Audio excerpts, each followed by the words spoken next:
Bonjour à tous et ravi de vous retrouver sur cette nouvelle interview en votre compagnie. Aujourd'hui, j'accueille un invité que j'apprécie tout particulièrement. Mais avant qu'il se présente, je vous rappelle que vous pouvez télécharger mon guide, la stratégie en 8 étapes pour générer un flux constant de prospects vendeurs qualifiés et dont le lien se trouve quelque part autour de cette vidéo. Aujourd'hui, j'accueille Flo.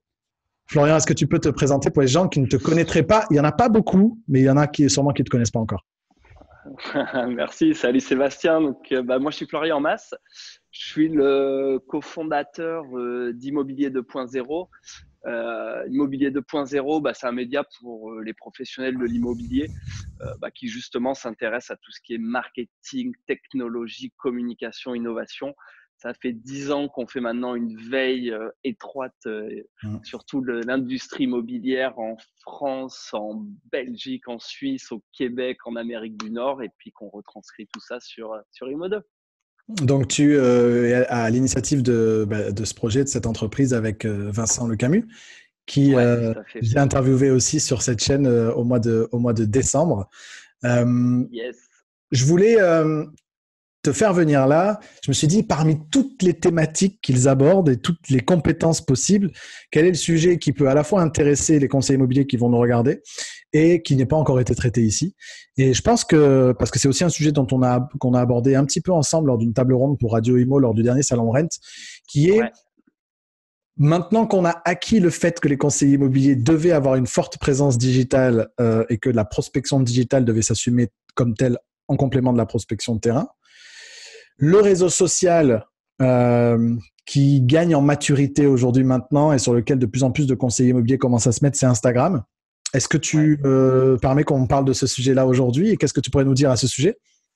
Avec plaisir, écoute, et en plus, je suis assez content qu'on aborde ce sujet pile aujourd'hui parce que j'ai atteint aujourd'hui un objectif personnel que je m'étais lancé sur Instagram. Ouais. C'est qu'avec le compte d'Immobilier 2.0, on vient pile aujourd'hui de passer les 5000 followers, donc 5000 professionnels qui nous suivent. Et Bravo. c'est un objectif que je m'étais lancé il y a quelques mois et on aura l'occasion d'en reparler un petit peu plus tard parce que je voulais atteindre ce chiffre justement pour après pouvoir mieux parler des stratégies d'acquisition de nouveaux followers de qualité.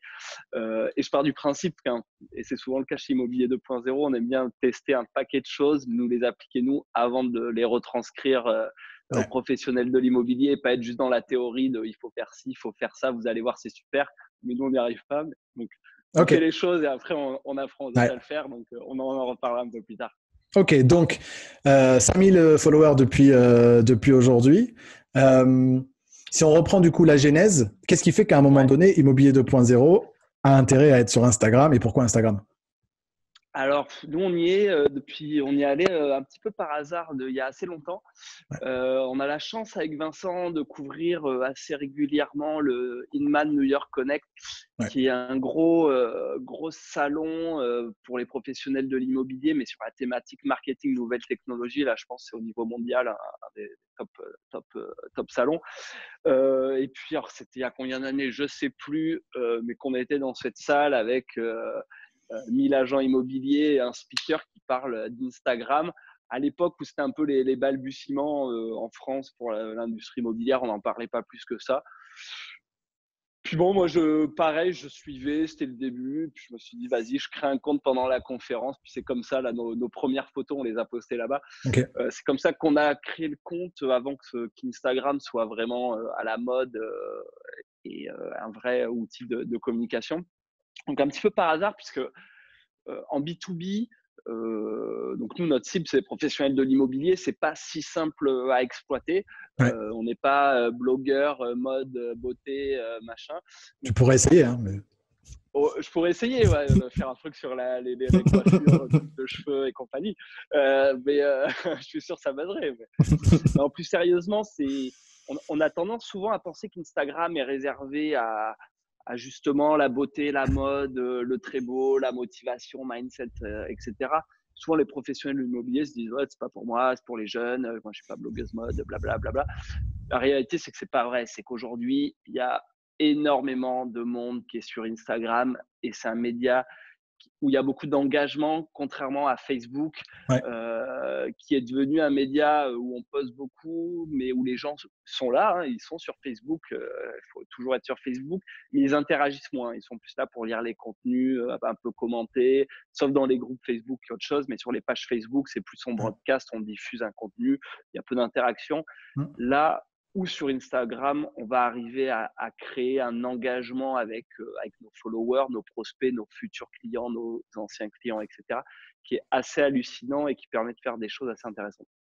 Donc, ce qui est intéressant dans ce que tu dis, c'est que donc du coup, et c'est vrai que je l'ai constaté, moi mon compte Instagram par exemple, il a 1 an à peine, Ouais. parce que je voulais y aller réseau social par réseau social, donc Clairement. j'y suis depuis pas très longtemps, mais c'est vrai qu'en matière d'engagement, toute chose égale par ailleurs, c'est sans commune mesure avec ce qu'on peut avoir sur les autres réseaux sociaux et notamment sur Facebook. Mais du coup, c'est intéressant ce que tu dis parce que on peut avoir ce double regard de c'est le nouvel Eldorado du réseau social. Et en même temps, on entend d'ores et déjà qu'il décline parce que, comme Facebook en son temps, on a une perte de la portée de nos posts, etc. Mais la réalité, c'est que dans nos professions, on est encore loin d'avoir atteint le niveau de maturité sur Instagram. Clairement, Eldorado, oui et non, il faut y être. Stratégiquement, c'est hyper important. Après, Facebook, à l'époque, était jeune, ils n'avaient pas les règles. Aujourd'hui, Instagram appartient à Facebook. Donc, ils ne répètent pas les erreurs qu'ils ont fait avant. Et tout de suite, ils imposent plus de règles. Donc, ouais, on ne peut pas faire n'importe quoi sur Instagram.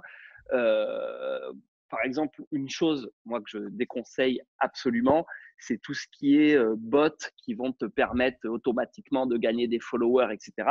Ça, c'est banni par Instagram. Si vous utilisez des bots, vous êtes blacklisté. Ça marchait il y a quelques mois, années, mais maintenant, il ne faut plus l'utiliser. Pareil, tout ce qui est application magique externe, vous trouvez sur l'App Store qui permet de faire des trucs cool sur Instagram. Oubliez, ça vous pénalise dans l'algorithme. Il faut vraiment utiliser les applications natives d'Instagram. C'est ce qu'ils veulent.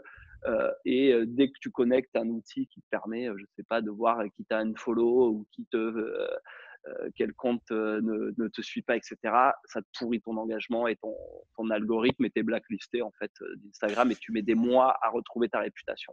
C'est vraiment un score de réputation qu'ils ont créé. Donc aujourd'hui, pour réussir sur Instagram, il faut jouer le jeu d'Instagram, donc utiliser les outils proposés par Instagram. Maintenant, si on revient à la genèse, je suis conseiller immobilier, je veux démarrer sur Instagram, je commence par, je fais quoi? Alors, c'est très simple, j'ai tout le process en tête parce qu'on a fait une formation de campus là-dessus, on pourra en reparler. La première chose, c'est donc de créer un profil. Ok. Un profil avec un nom court, parce que à un moment, quand les gens vont vous rechercher, si vous mettez votre prénom, votre nom qui est composé et que c'est sans fin, on ne vous trouve pas. Donc, nom court avec un pseudo reconnaissable. Et si possible, indiquez rapidement que vous êtes dans l'IMO. Je pense que c'est un peu la problématique, c'est de dire d'avoir un compte IMO. Ensuite, c'est la biographie qui est un des points centraux au début lorsqu'on crée son profil, qui va être hyper important. Ce qui est difficile dans cette biographie, c'est qu'elle est en 4 lignes maximum. C'est très, très limité en nombre de caractères et on a forcément envie de dire beaucoup de choses. Donc, je me suis noté 2-3 éléments pour vous conseiller. C'est première ligne, on explique concrètement ce que l'on fait. Deuxième ligne, on explique comment on le fait. Troisième ligne, on propose d'entrer en contact, on propose à la personne de nous contacter par DM, les messages privés, pour avoir plus d'informations. Donc, par exemple, pour une estimation gratuite, contactez-moi en DM ou ce genre de choses. Parce que le but, c'est qu'à un moment, la personne rentre en contact avec vous, qu'on commence une conversation. Et pareil, dans l'engagement, ce que va regarder Instagram, c'est tiens, il y a des gens qui envoient des messages privés, il y a des discussions qui se font, donc c'est que la personne est intéressée par ce compte. Donc, quand il va poster une photo, je vais plus le montrer, etc. etc. Et la quatrième ligne, c'est qu'on ajoute de la crédibilité. Donc là, c'est quoi? C'est que si vous êtes, par exemple, conseiller à Nancy, c'est un moment de dire 45 ventes à Nancy en 2019, ou voilà, de mettre des chiffres qui permettent de rassurer. De la preuve sociale. Vous n'êtes pas n'importe qui. Ouais, preuve sociale, exactement. Ça peut être 150 avis clients, note moyenne 5 sur 5. Enfin, peu importe, c'est de prouver à un moment que vous n'êtes pas le premier rigolo qui arrive de n'importe où et que vous êtes crédible, qu'il y a beaucoup de rigolos sur Instagram. C'est ce que j'allais dire, c'est que du coup on part de loin, donc on crédibilise, ok. Donc Ouais. profil est créé, la bio est faite, on est clair dans l'intention, photo. Photo de vous si possible. Après, si vous communiquez pour votre entreprise, logo, bon, mais c'est bien humanisé, donc photo de vous à la cool, C'est ce que pas j'allais demander. forcément le costume, cravate. Enfin, tout dépend après de l'image un peu qu'on veut renvoyer dans votre personnel branding. Si votre personnel branding, c'est d'être plus à la cool, bon, vous voyez, moi, je fais l'interview, je suis en suite avec mon truc Imo 2, machin, parce que c'est l'image qu'on veut renvoyer chez Imo 2. À côté de ça, bon, je peux comprendre qu'à un moment, si je vends des maisons à 10 millions sur la Côte d'Azur, il faut que je me présente autrement. Donc, c'est vraiment la photo de profil en adéquation avec son positionnement, on va dire. Donc, en adéquation avec son propre branding, pas en adéquation avec l'image de la plateforme. C'est-à-dire que c'est pas parce qu'on est sur Instagram qu'il faut forcément avoir un truc qui soit cool. Non, je pense est-ce que tu penses qu'on peut y ajouter. Ouais, on peut ajouter une dose de coolness, on va dire, parce que justement, on est sur un média un peu jeune, un peu sympa. Donc, on peut être plus décontracté et moins informel que quand on se présente sur son site internet ou sur son LinkedIn, à condition d'être à l'aise avec ça, tu vois, bien entendu. C'est toujours. Je pense que c'est ce qui est bien avec ce réseau social, c'est que ça ramène un peu l'humain au centre et de qui on est au fond, et ça permet de montrer un peu aussi justement le truc, pas forcément tout ce qui est parfait, mais les backstage, se montrer un peu plus au naturel, plus voilà, sur le moment présent, qu'est-ce que je fais, etc. Et c'est ça que les utilisateurs recherchent sur Instagram, même s'il faut des beaux visuels et une perfection graphique, des photos, graphique, quoi. Alors, parce que en fait, c'était justement ma question d'après. C'est moins un média de contenu que d'autres. Dans le sens où, concrètement, qu'est-ce qu'on poste sur Instagram et si on veut respecter les codes d'Instagram, qu'est-ce qu'on posterait sur Instagram qu'on ne posterait pas ailleurs, en fait? Alors, je vais tout de suite cibler les professionnels de l'immobilier, que ce soit une agence ou un conseiller indépendant. Il faut savoir déjà que vous avez 2 outils de communication sur Instagram qui vont avoir un peu 2 lignes éditoriales différentes. Ouais. La première chose, c'est le feed Instagram. Donc là, c'est les photos qu'on va poster qui vont rester dans le temps, dans lequel on va pouvoir ajouter une description, etc. Ce qu'il faut savoir, c'est que le feed Instagram, lui, doit être plus travaillé graphiquement. Les photos doivent être belles et ça va être un peu votre vitrine. Ok. Même si vous n'avez pas de vitrine, je sais qu'il y a beaucoup de conseillers indépendants qui suivent, mais vous avez l'idée de la vitrine de votre entreprise, je ne parle pas de la vitrine d'une agence immobilière.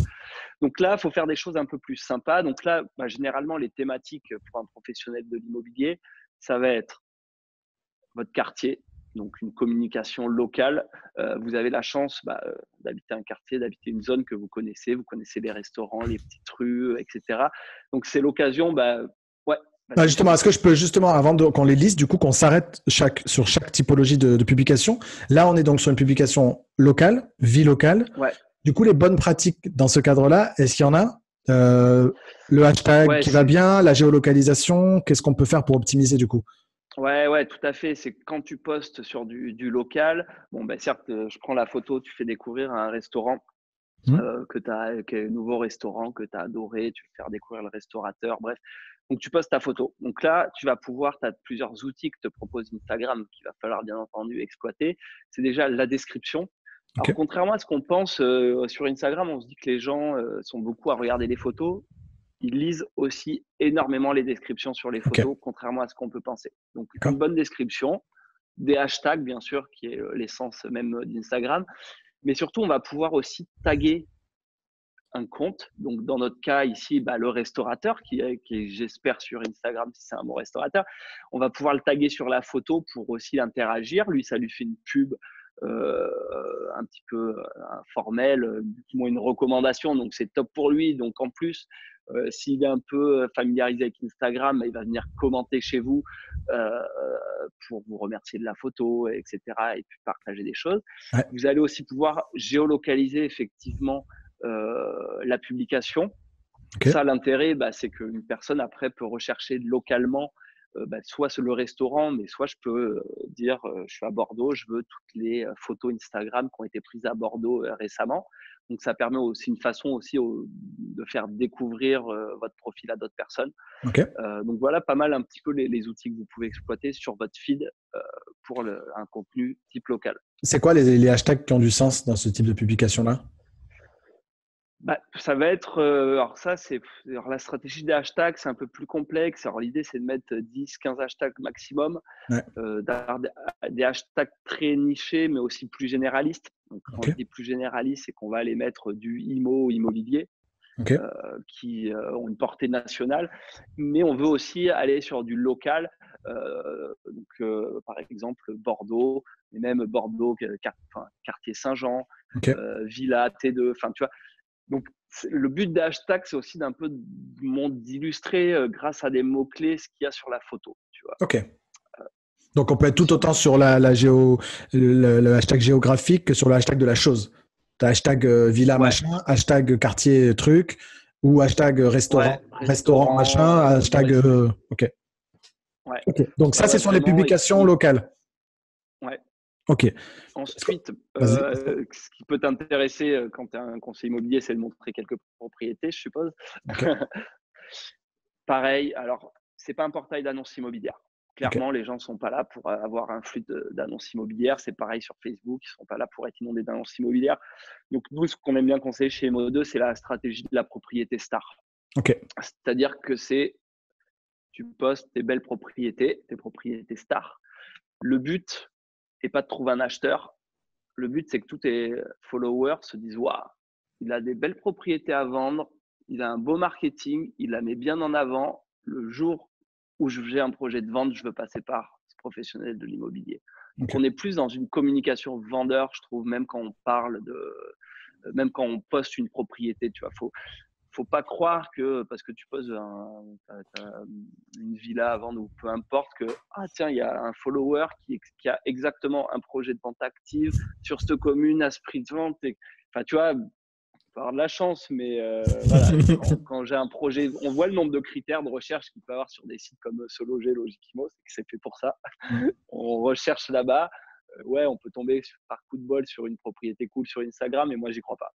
Je pense qu'on est plus là pour vendre notre image de marque et notre professionnalisme pour la valorisation des propriétés, pour montrer à nos prospects, à nos followers, la qualité de notre com et la qualité de notre savoir-faire. Donc, une propriété star, c'est une propriété sur laquelle tu as mis en place un plan marketing spécifique, qui a quelque chose d'atypique, qui a quelque chose, elle est plus belle que les autres, elle est Instagrammable. Ouais, ouais, elle est Instagrammable, on peut y mettre de la communication, du marketing. Enfin voilà, c'est quelque chose qui va attirer l'œil et que vos acheteurs, vos prospects vont reparler. Ah tiens, j'ai vu même ton appartement, super.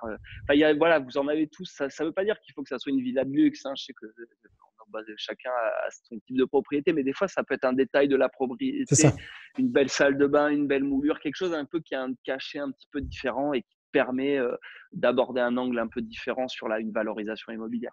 Ok. Donc, la vie locale, les propriétés stars, quoi d'autre? Ouais. Vous aussi, vos équipes, dans votre quotidien, ce que vous faites, montrez votre dynamisme. Donc, je sais que moi, j'aime bien les conseillers qui, par exemple, partent en boitage. Alors, le but, c'est pas les montrer qu'on met des flyers dans une boîte aux lettres, mais montrer comment vous pouvez aussi valoriser votre support communication avec une belle photo pour montrer voilà, la qualité, la communication et surtout comment vous arrivez à valoriser ce que vous faites aussi sur Instagram. Le but d'Instagram, c'est d'arriver à se vendre. Hein, et on le voit aussi bien quand on est un professionnel, mais on est à l'ère on se vend, je voyage sur Instagram, c'est je vends comment je suis trop cool et que je voyage dans tel endroit. Donc voilà. Ok, donc c'est Donc au vraiment niveau l'idée professionnel, c'est ça, de se ça a montrer du sens. Quoi. sous son meilleur jour, euh, mais toujours orienté finalement. Est-ce que mon travail peut apporter à un vendeur? C'est-à-dire pourquoi est-ce que et donner du sens? C'est-à-dire on est en formation aujourd'hui, c'est important pour nous de toujours mieux vous servir, formation sur tel sujet, pas Ouais, toujours la clairement. chose, mais lui donner du sens pour les clients. Ouais. Sachant que là, on parlait vraiment du feed. Après, il y a les stories. Ouais, Là, c'est là que tu vas pouvoir montrer un peu les backstage. ok. Tu es en formation, tu fais une petite story de la salle, on est en formation, etc. Là, ça n'a pas besoin d'être beau, impactant, superbe. Là, ça va durer 24 heures. Le but, c'est de passer un message rapide qui est: je suis en train de me former, that's it, tu vois. Et donc là, sur la partie story, on peut faire des choses plus sur Sur le vif. en direct live, quoi. Ouais, sur le vif, on n'a pas besoin de travailler, même s'il faut arriver à faire quelque chose de sympa, mais c'est moins travaillé que le feed qui lui reste dans le temps et qui est un peu votre vitrine, comme je dis. Donc, faut vraiment bien alterner les deux. Là, on va parler plus en détail des stories, mais donc, c'est pas Ouais, l'un plutôt que l'autre. faut les Euh, deux. il faut les deux. Faut les Elles deux, n'ont pas le même clairement. usage, comme tu le disais. Donc, quelque chose de plus durable, de plus chiadé sur le feed et quelque chose qui peut être Ouais, plus authentique, plus naturel en story. ouais, clairement. Jusqu'où on peut aller dans les stories? Parce que moi, je discute beaucoup de ça avec beaucoup de conseillers immobiliers. Moi, j'utilise énormément les stories à titre perso. Euh, mais souvent, mon quotidien, ça intéresse personne. Bah, testez, vous le verrez. Ce qui est bien avec les stories, c'est qu'on a des statistiques sur le nombre de personnes qui les voient, le nombre de personnes qui la skip. Donc, c'est des choses, quoi. Comme je vous dis, ça dure 24 heures. Alors après, il ne faut pas inonder de stories du jour au lendemain et saouler tout le monde. Mais si vous faites une story par jour, vous allez énerver personne, sachant que vous avez déjà sûrement vu quelqu'un regarder son téléphone, enfin son Instagram dans le métro ou dans le bus. Ça va vite, quoi. Hein. Les stories, c'est là, on est sur une attention de poisson rouge. On a 2 secondes pour passer un message. Donc, au pire, le message n'intéressait pas, la personne est passée à autre chose et ça ne voudra pas, quoi. C'est quoi les bonnes pratiques, du coup, pour les stories? Les stories qui marchent.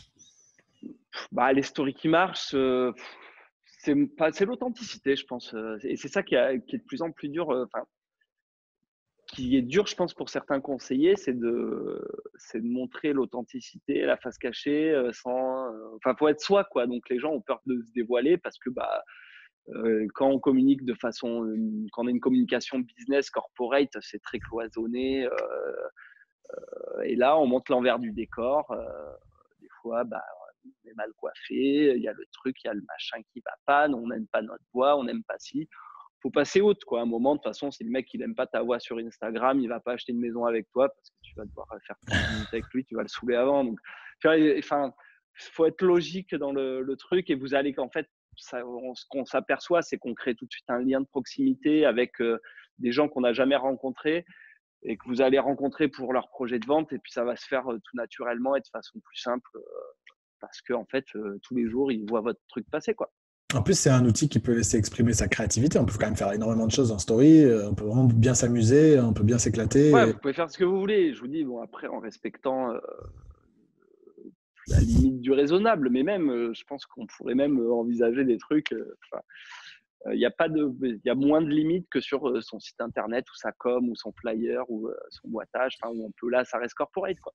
Je pense qu'en Donc plus, on perd de vue, en fait, on se pose pas toujours sur pourquoi est-ce que les gens sont sur les réseaux sociaux. En fait, les gens sont sur les réseaux sociaux soit pour apprendre quelque chose, soit pour se divertir.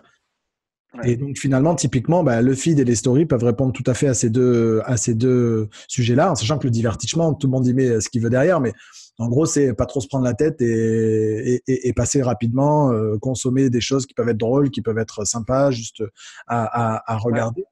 Donc ça, c'est ouais. vraiment cet objectif-là. Je pense qu'il t'aborde le point là, c'est que les mecs sont pas sur Instagram pour vous entendre parler d'immobilier H24 là. Faites pas des stories qui parlent d'immobilier tout le temps ou justement. Alors après, c'est là, c'est à vous de choisir aussi le cloisonnement que vous mettez entre vie perso, vie privée, boulot, Bien sûr. etc. Mais c'est, ils sont pas là pour entendre parler de prix immobilier ou de toutes vos ventes ou de tout vos succès. Il en faut un petit peu, mais ils veulent aussi voir, tiens, il a mangé à tel resto, ah moi aussi j'étais hier, c'était cool. Enfin, voilà, on est un peu dans du voyeurisme sur les réseaux sociaux et c'est ça qui intéresse les gens. Euh, donc ouais, pas que de l'IMO, quoi. Et On est pas pro, mais de, c'est l'occasion de partager vos passions, vos coups de cœur, vos coups de gueule, ce que vous voulez, quoi. pas de story sur la pathologie du bâtiment, alors. C'est pas le lieu, Ah ouais, c'est pas, c'est pas là. Va te pendre, quoi. Tu as raison, mais ils sont pas là pour ça. Je te dis, s'ils passent du voyage de Jean-Michel aux Bahamas à vous qui êtes là, expliquer comment la fissure du bâtiment, ça va pas, ils veulent pas ça. Et en fait, tout le monde s'en fout de ça, quoi. Ok. Donc ouais, c'est plus. Après, on a le droit de pas être à l'aise avec ce média, tu vois. Je comprends qu'il y a des gens qui sont là, non, c'est un choix, je veux pas y être parce que je suis pas à l'aise avec ça. C'est correct, tu vois, il y a aucun problème, on force personne, tu vois. Mais ça, c'est une bonne raison de ne pas y être. Par contre, la mauvaise raison de dire qu'on n'y va pas, c'est de croire que c'est uniquement un réseau social de jeunes et que donc nos vendeurs Ouais. d'appartements de maison ne seraient pas sur Instagram, ce qui est totalement faux aujourd'hui. Ouais, ça, c'est les fausses excuses qu'on entend depuis. Je te dis, ça fait 10 ans qu'on a lancé Imo 2, ça fait 10 ans qu'on entend que les réseaux sociaux sont pour les jeunes. Tu vois, à un moment, bah ouais, dommage pour vous, les gars, quoi. 10 ans s'est passé, donc même si Ah c'était pour ouais, les jeunes il y a 10 ans, par essence, ça ne l'est forcément plus aujourd'hui. clairement. Le niveau de maturité des réseaux sociaux, la moyenne d'âge, on l'a vu sur Facebook, a fortement augmenté. Celle Facebook, d'Instagram aussi. Instagram, Go, tu me dirais, on parle de TikTok. Mm. Je te dirais, ouais, bon, non, pas aujourd'hui. Il faut surveiller, mais C'est je ça. pas de, de conseils à donner à un professionnel pour exploiter TikTok aujourd'hui. Tu vois. Mais Tu le fais on est parce que passé par c'est là pas avec, grave. on est passé par là avec Instagram il y a 10 ans. C'est-à-dire que rien ne nous garantit que le TikTok d'aujourd'hui n'est pas l'Instagram de demain. Ah ouais, ah non, mais Donc clairement. il faut le surveiller effectivement comme tu Donc, dis. pour Mais... regarder, savoir ce que c'est. Oui, vous n'allez pas vous mettre à chanter pour vendre des biens immobiliers tout de suite, mais peut-être que ça arrivera. Bah, rien ne dit, jusqu'à ce qu'il y en ait un qui le fasse, qui rentre des mandats exclusifs avec et que tout le monde se dise que Ah c'était non, une mais opportunité, quoi. je suis sûr qu'il y a un tueur qui va réussir à faire ça, c'est sûr. Et donc, sur Instagram, pour revenir à Instagram et sur les stories notamment, il y a une phrase que j'aime beaucoup qui dit, notamment pour ceux qui complexent sur le fait de créer du contenu pour les réseaux sociaux, c'est que c'est document, don't create. Hein. Ouais, C'est documenter plutôt que créer. Et les stories sont un formidable moyen de documenter son quotidien, à défaut de devoir se prendre ouais, la tête sur créer du contenu, en fait. ouais, clairement, ouais, c'est plus simple. Alors, c'est un peu le piège, c'est que c'est facile à créer, mais qu'il faut quand même du contenu de qualité parce que Okay. le succès, enfin, moi, je lis beaucoup sur le sujet d'Instagram, même. Enfin, on nous considère comme des experts et on se débrouille pas mal, mais justement, moi, je suis constamment à la recherche de nouvelles techniques, des derniers petits trucs, parce que c'est vraiment des subtilités qui permettent de faire grossir le compte ou d'avoir plus d'engagement, etc. De toutes mes lectures quotidiennes sur le sujet, il y a un des points essentiels, c'est la qualité du contenu. Okay. Et ça, c'est depuis toujours sur les réseaux sociaux, c'est qu'à un moment, les gens veulent du contenu de qualité. Alors, contenu de qualité, ça veut dire que si à un moment sur ta story, le son grésille ou sur ta vidéo, ou peu importe, le son est pourri, ça marche pas. On peut faire plus simple, il n'y a pas besoin de faire un tournage dans un studio pour faire une vidéo, mais il y a des choses à faire attention. La qualité des photos, la qualité de l'audio, la qualité de la vidéo. Enfin, voilà, on est quand même sur un média visuel où tout l'impact est, à un moment, c'est beau graphiquement. Donc, il faut faire attention. La chance qu'on a aujourd'hui, c'est qu'avec nos téléphones, Sure. les derniers iPhones et compagnie, on a une qualité de photo, d'audio et compagnie. Tu vois, là, moi, je fais l'interview avec les AirPods. J'ai mis ça sur un trépied stabilisateur et je fais ça avec un téléphone. Ça me fait un mini studio, tu vois. Donc, c'est simple à faire. C'est à la portée de tous, en fait. Ok, donc il faut que ce soit de la qualité, mais il faut pas complexer avec cette qualité-là parce qu'elle elle est à notre portée, quoi. Ouais, clairement. Clairement, c'est à la portée de tout le monde. Condition de faire gaffe. Et puis, moi, ce que je dis tout le temps, c'est que vous avez toujours dans vos collaborateurs, votre entourage, peu importe, des gens qui sont plus jeunes que vous et qui seront ravis de vous aider, à vous donner un coup de main sur ça. Donc, si vous êtes plusieurs en équipe, vous prenez le plus jeune là, qui est tout le temps sur son téléphone, vous lui dites tiens, tu gères Instagram maintenant. Et il saura quoi faire. Lui, il va faire les stories, les trucs, il saura à quel moment. Si vous avez des enfants, une adolescente, un ado, machin, demandez-lui, il sait déjà faire en fait. Enfin, lui, il va juste être là, bah oui, tu fais ça, pourquoi tu ne le fais pas? Tu vois, c'est naturel en fait. Et la génération, cette génération, et je ne parle pas que des ados, mais des trentenaires aussi, est à l'aise avec ça, quoi. Pour conclure là-dessus, pour respecter ton temps et puis pour pas dévoiler tout ce qu'on pourra trouver dans la formation que vous avez sur le campus sur Instagram, dernier point, si tu avais un conseil à donner à un conseiller immobilier pour grossir son compte Instagram en nombre de followers, est-ce qu'il y a un truc à respecter, à faire pour faire grossir son compte? Alors justement, comme je te disais, C'était mon challenge des 5000 followers qui vient d'être accepté aujourd'hui. Et justement, j'ai testé pas mal de techniques. Et je m'étais lancé comme challenge personnel, d'une fois atteint les 5000 followers, d'écrire une deuxième formation consacrée justement à la croissance du compte. Donc, je ne vous dirai rien. Non, je rigole, je vous donne un petit conseil quand même. Merci. Il va falloir Merci, attendre ciao. et acheter la formation. Non, mais ouais, je vais écrire une formation complète là-dessus et c'est un sujet assez complexe. Un conseil, c'est des followers de qualité. On ne cherche pas la masse, tu vois, parce que alors, sur Instagram, on va voir les stars, ils ont 1 million de followers, les influenceurs, c'est à partir de 100 000 followers. On ne cherche pas ça. Moi, je vous dis 5 000 followers pour un compte B2B qui cible l'immobilier, c'est top. Tu vois, on est hyper content. On sait qu'on n'aura jamais 100 000 followers de qualité parce qu'il n'y a pas 100 000 professionnels qui, à un moment, actifs sur Instagram. De la même manière, vous, si vous voulez avoir votre objectif, généralement, c'est une com locale. Sur une com locale, il ne faut pas viser à d'avoir 10 000, 50 000 followers selon déjà la ville, la région, le secteur que vous travaillez. Si vous avez 1000 followers de qualité, 500 followers de qualité, c'est top. Donc, on vise la qualité. On ne veut pas Micheline qui montre ses seins et qui suit tous les comptes. Voilà, ça ne nous intéresse pas. Et justement, l'algorithme d'Instagram prend en compte aussi la qualité des followers. Plus il y a d'engagement, plus après c'est simple de faire grossir le compte, etc. Donc, il vaut mieux commencer petit avec 100, 200, 300 personnes qui commentent, qui sont engagés, avec qui vous parlez en message, etc., où il y a des interactions, plutôt que vouloir tout de suite 10 000 mecs, 10 000 followers, mais où il n'y a aucune interaction. Donc, 1000, 2000, je vous dis, ça serait une bonne cible pour un professionnel local. Donc, allez suivre les commerçants, allez suivre les restaurateurs, allez suivre les élus locaux, allez suivre les personnes influentes dans votre secteur, les associations, etc. Et puis commenter, engager avec ces personnes, avec ces comptes Instagram, puisque, je sais pas, le restaurant, la pizzeria de votre quartier, les gens qui suivent cette pizzeria, c'est des gens du quartier. C'est pas quelqu'un à New York qui suit la pizzeria de mon quartier à Bordeaux ou je ne sais où. Donc, si vous engagez, si vous commentez, si vous participez à la conversation avec ces marques locales, les gens qui vont voir vos commentaires, c'est des habitants du quartier qui vont se dire « Ah ben tiens, je vois tout le temps passer cette personne, c'est qui déjà ? Ah tiens, ouais, c'est vrai, c'est l'agence ou le conseiller un tel. » Je vais le suivre parce que ça m'intéresse. Moi, j'habite aussi dans le quartier. Je vois qu'il donne quelques informations sur les prix immobiliers, il fait des recommandations.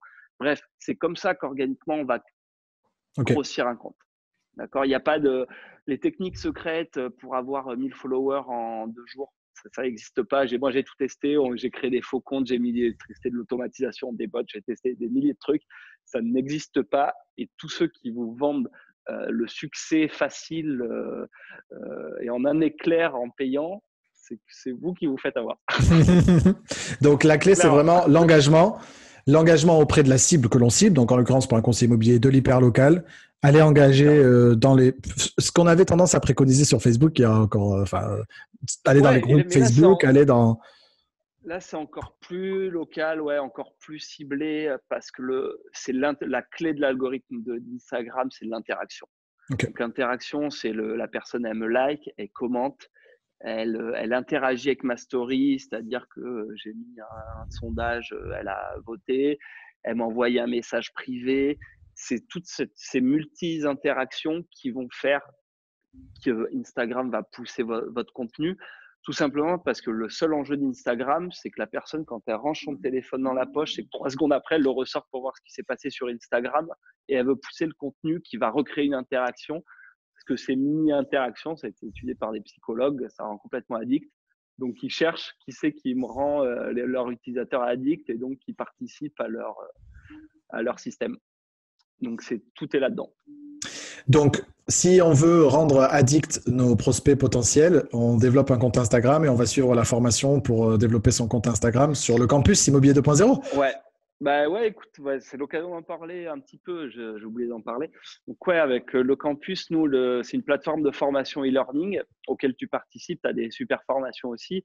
Nous, l'idée, c'est qu'on prend des experts comme Sébastien Tedesco, comme d'autres. Je ne sais pas si j'ai le droit de citer les autres, donc Bah si, je bien me sûr. dirai. Mais et c'est de la formation vidéo tournée e-learning sur voilà, chaque expert a un domaine d'expertise et on creuse ce domaine.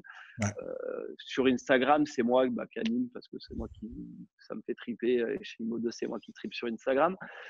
Donc, on a fait une première formation qui permet de voir tous les basiques. Okay. Comment créer son compte, les hashtags, qu'est-ce que je poste, etc. Un peu ce qu'on a parlé, mais avec une vraie stratégie, une méthode. Et donc, c'est vraiment là une formation débutant. Ouais. Débutant, intermédiaire, bonne pratique, on va dire. Okay. Et puis là, comme je te disais, j'attendais d'avoir testé pas mal de choses sur plus la croissance et l'engagement pour là dévoiler un peu, avoir des cas pratiques et montrer concrètement comment j'ai gagné 2000 followers en quelques mois, là, 2000 followers qualité. J'ai pas mal de petits trucs. Donc là, je dois passer à l'écriture au tournage, mais voilà, on bosse sur ces sujets. Et toi, tu as 2 formations extra qui arrivent aussi sur le campus très, très prochainement, qu'on a déjà tournées. Ouais. Sur la prospection. Écoute, on va pas trop en dire. Sur la prospection. On va pas gros trop. sujet, ouais. Ouais. Non, merci. Je pense que ça va être un gros succès. Bon, merci en tout cas déjà de votre confiance. Merci pour tout le contenu que vous produisez aussi sur Immobilier 2.0, que ce soit sur le blog, que ce soit dans les différents événements, vos conférences. Votre conférence absolument géniale. J'en parlais encore hier lors du dernier Rent. Voilà. Donc, merci en tout cas pour tout le contenu que vous produisez pour l'immobilier. Merci à toi aussi. T'en produis pas mal. On essaye tous à notre échelle d'apporter un maximum de valeur aux conseillers immobiliers de France.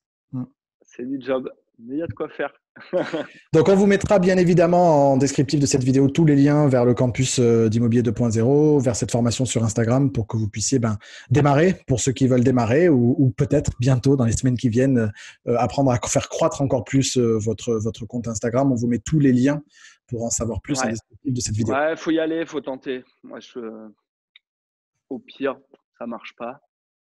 Mais au mieux, vous aurez un gros succès. Il n'y a aucune raison que ça ne marche pas. Merci beaucoup en tout cas, Florian, pour le temps accordé. Merci à toi, Seb. Je vous dis à très bientôt à tous. N'hésitez pas à commenter sous cette vidéo si Instagram vous utilisez, oui, non. Vous nous mettez en commentaire. Ouais, oui, si vous avez des questions, allez-y, je répondrai. Je suivrai la vidéo YouTube et je prendrai du temps pour répondre. Merci beaucoup Florian et n'hésitez pas à partager cette vidéo à quelqu'un à qui ça pourrait être utile et qui chercherait à faire grossir sa présence sur Instagram. C'est fait pour ça, faites suivre cette vidéo. Moi, je vous souhaite une très très belle fin de journée. Je vous dis à très vite et souvenez-vous toujours que l'immobilier est plus près du cœur que de la tête. Ciao, ciao. Ciao tout le monde, bye.